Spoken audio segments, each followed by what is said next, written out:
अस्सलाम वालेकुम। Welcome Hafi academy YouTube channel.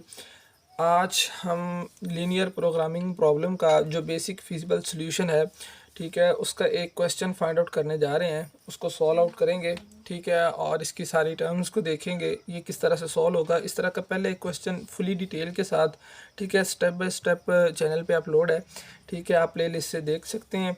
ठीक है, आज हम नेक्स्ट क्वेश्चन करने जा रहे हैं। इसमें जो हमारे पास जो इक्वेशन है वो क्या है, क्वेश्चन क्या दिया हुआ है, वो कहते हैं कि डिटरमाइन द ऑप्टिमल सोल्यूशन। हमने इसका ऑप्टिमल सोल्यूशन फाइंड करना है, ठीक है, for each of the following, ठीक है, and find basic solution.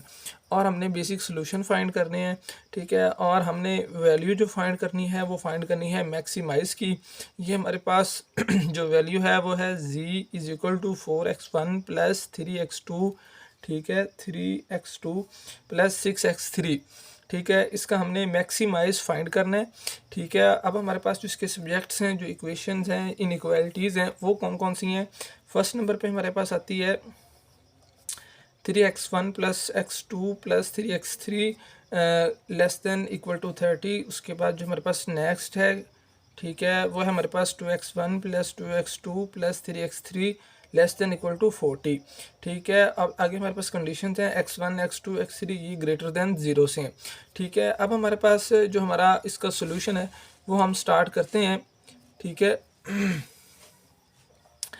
Solution इसका स्टार्ट करेंगे, ठीक है। सबसे पहले हम ये इनइक्वालिटीज़ हैं, ठीक है, इनको चेंज करेंगे इक्वालिटीज़ में, ठीक है। इनको इक्वालिटी की फॉर्म में लेके आएंगे, ठीक है, इनको इक्वालिटी में लेके आएंगे। सिंपल इनकी इनइक्वालिटीज़ के जो साइन है वो इक्वालिटीज़ में कन्वर्ट कर देंगे। 3x1 plus x2 plus 3x3 is equal to 30, 2x1 plus 2x2 plus 3x3 is equal to 40। ये इक्वेशंस में इक्वेशंस की फॉर्म में, इक्वालिटीज़ की फॉर्म में हमारे पास आ गया, ठीक है। अब हमने इसके फाइंड करने हैं कि इसके कितने केस बनेंगे, इसकी कितनी पॉसिबिलिटीज़ बनेगी, क्योंकि इसमें जो नंबर ऑफ़ इक्वेशंस हैं वो 2 हैं, ठीक है, और नंबर ऑफ़ वेरिएबल्स 3 हैं। तो ये डायरेक्ट सॉल्व आउट नहीं होंगे। तो इसके लिए हम इनको इन केसेस की फॉर्म में सॉल्व आउट करेंगे, ठीक है। तो उसके लिए हम इसको फैक्टोरियल लेंगे। जो हम नंबर ऑफ़ इक्वेशंस होंगी वो इक्वल टू m होगी, ठीक है। और ये हमारे पास नंबर ऑफ़ इक्वेशंस 2 हैं, ठीक है, वो 2 के इक्वल आ गई, ठीक है। उसके बाद जो हमारे पास नंबर्स ऑफ़ वेरिएबल्स हैं, ठीक है, x1 x2 x3 3 वेरिएबल्स हैं, ठीक है। इसको हम n से प्रेजेंट करेंगे, ठीक है, और ये हमारे पास 3 वेरिएबल हैं, ठीक है। अब हमारे पास जो फार्मूला है, ठीक है, वो n factorial divided by m का फैक्टोरियल, ठीक है, और n माइनस m का फैक्टोरियल, ये हमारे पास इसका फार्मूला है इसके सॉल्यूशंस पॉसिबिलिटीज़ केस को फाइंड करने का, ठीक है। हम 3 फैक्टोरियल, हमारे पास जो नंबर ऑफ़ वेरिएबल्स थे वो 3 थे।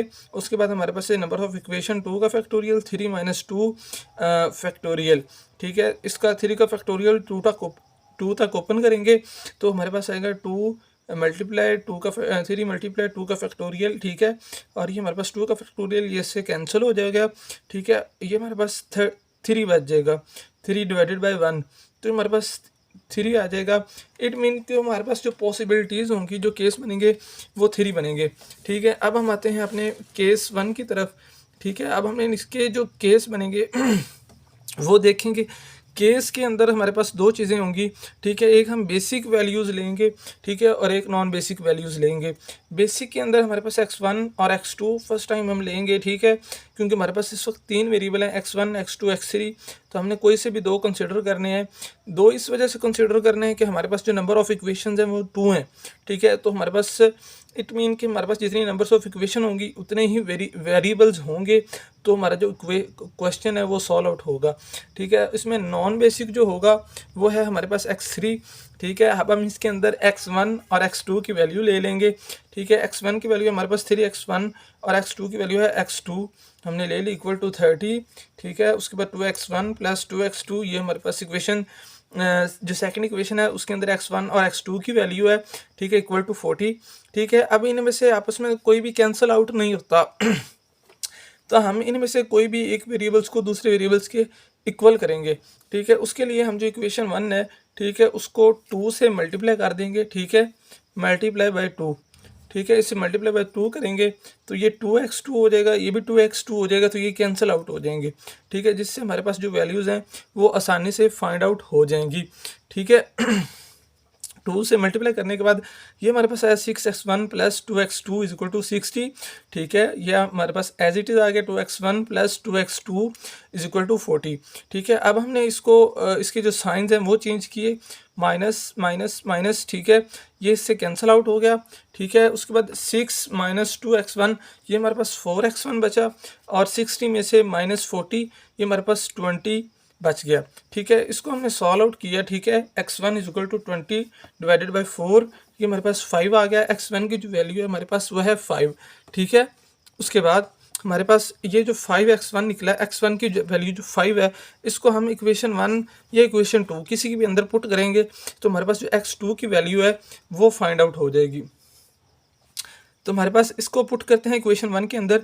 3x1 की जगह पे हमने 5 पुट कर दिया, plus x2 is equal to 30। ठीक है, 5 multiply 3 15 plus x2 is equal to 30। ठीक है, अब हमारे पास इसकी जो वैल्यू आई है ये 15 इधर आके डिवाइड हो जाएगा। ठीक है, 30 के साथ इसके साथ 15।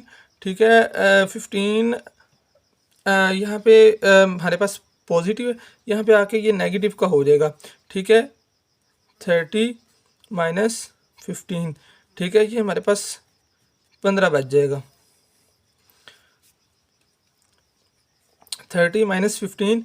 ठीक है, ये हमारे पास बचेगा 15। ठीक है, अब हमारे पास इसकी जो वैल्यू है x2 की, ये है 15। ठीक है, x2 की जो हमारे पास वैल्यू आएगी वो आएगी 15।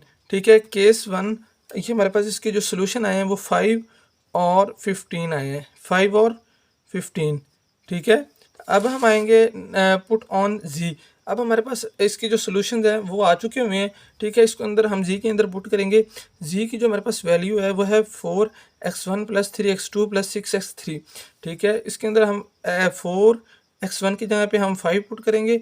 ठीक है, और 3 की जगह पे हम पुट करेंगे जो हमारे पास वैल्यू है ये हमारे पास 15। ठीक है, 15 ये आ गया हमारे पास। 5 मल्टीप्लाई 4 20, और 15 मल्टीप्लाई 3 ये हमारे पास आ जाएगा 45।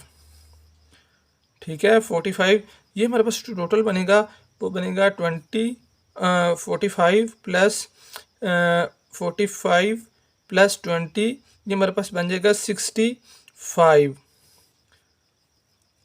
65 जी की वैल्यू आ जाएगी केस 1 में। ठीक है, अब हम आते हैं नेक्स्ट केस 2 की तरफ। ठीक है, केस 2 में हम x1 और x3 को कंसीडर करेंगे। ठीक है, नॉन बेसिक इसके अंदर जो होगा वो x2 होगा। ठीक है, इसके बाद आएगा 3x1 plus 3x3 is equal to 30। ठीक है, इसके बाद जो सेकंड इक्वेशन होगी वो 2x1 plus 3x3 is equal to 40। ठीक है, ये इससे कैंसिल आउट हो जाएगा साइन चेंज करने के बाद, और ये हमारे पास 3 माइनस 2x1 आ जाएगा, उसके बाद इज इक्वल टू माइनस 10 आ जाएगा। 30 और माइनस 40 माइनस का 10। ठीक है, x1 की जो हमारे पास वैल्यू होगी वो होगी माइनस 10। इसको हम इक्वेशन 1 के अंदर पुट करेंगे। ठीक है, 30 multiply minus 10 plus 3x3 is equal to 30। ठीक है, ये आएगा हमारे पास minus 30 plus 3x3 is equal to 30। ठीक है, हमारे पास ये जो माइनस 30 है ये इधर आके प्लस का हो जाएगा, ये हमारे पास 60 हो जाएगा, ये हमारे पास 3x3। ठीक है, is equal to 60, x3 is equal to 60 divided by 3। ठीक है, ये हमारे पास जो वैल्यू आएगी वो आएगी 20। ठीक है, उसके बाद हम आते हैं केस 2 के अंदर। इसके अंदर जो हमारे पास x1 की वैल्यू है वो 10 है। ठीक है, x2 की जो वैल्यू है वह है 20। ठीक है, इसको हम लिखें, x1 की वैल्यू माइनस 10 है। ठीक है, इसको z के अंदर पुट करेंगे। z के अंदर पुट करने से इसके पास जो हमारे पास वैल्यू आएगी 4 मल्टीप्लाई माइनस 10 प्लस 6 मल्टीप्लाई 20, ये हमारे पास वैल्यू आएगी 120 और माइनस 40। तो इनको सॉल्व आउट करने के बाद हमारे पास वैल्यू आएगी z इज इक्वल टू 80। ठीक है, अब हम आते हैं अपने केस 3 की तरफ। ठीक है, केस 3 या केस 3 की पॉसिबिलिटीज़ हैं वो कौन कौन सी हैं। ठीक है, इसमें जो बेसिक होगा वो x2 और x3 होगा, नॉन बेसिक x1 होगा। ठीक है, इसके हम जो है इस तरह से इक्वेशंस बना लेंगे। ठीक है, इनको सॉल्व आउट करेंगे। ठीक है, सॉल्व आउट करने के बाद जो हमारे पास x2 आएगा वो आएगा 10, और इसको पुट करेंगे इक्वेशन 1 के अंदर। तो x3 की जो हमारे पास वैल्यू आएगी इसको पुट करने के बाद सॉल्व आउट करने के बाद वो आएगी 6.6। उसको राउंड ऑफ करके हम 7 के ऊपर रखेंगे, ठीक है। अगर आप 6.6 लेना चाहते हैं तब भी कोई इशू नहीं है, ठीक है। इसको केस 3 के जो जी की वैल्यू है, इसके जी की जो वैल्यू सोल्यूशन आएंगे उसको केस 3 के उसको जी के अंदर पुट करेंगे तो हमारे पास जो वैल्यूज आएंगी वो आएंगी 72, ठीक है। अब हमारे पास इसमें फाइंड करना था मैक्सिमाइज, ठीक है। हमने क्या फाइंड करना था, मैक्सिमाइज, ठीक है। लेकिन हमारे पास जो केस 1 की वैल्यू है वह है 65, G is equal to 65, G is equal to 65, ये केस 1 है। और z इज इक्वल टू 80, ये केस 2 है।